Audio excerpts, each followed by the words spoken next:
Jadi kau nak dapat apa-apa pelajaran daripada Al-Quran, daripada pelajaran di sekolah, biologi, sejarah, matematik, sains, English, kena orang yang penanya.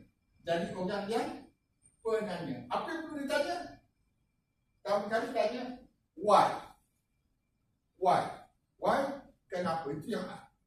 Itu yang ibu bapa atau nenek bangsa ajar kita dulu. Berasaskan pada Al-Quran.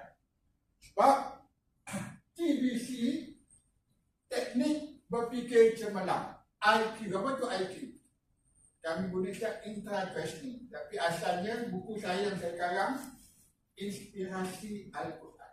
Jadi kalau nak dapat apa-apa pelajaran daripada Al-Quran, daripada pelajaran di sekolah, biologi, sejarah, matematik, sains, English, kena orang yang penanya.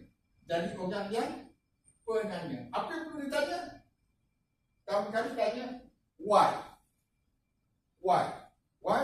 Kenapa? Itu yang ibu bapa atau nenek bangsa ajar kita dulu. Berasaskan pada Al-Quran. Sebab TBC, teknik berfikir cemerlang, IQ. Apa tu IQ? Kami gunakan intra-questioning. Tapi asalnya buku saya yang sekarang Inspirasi Al-Quran.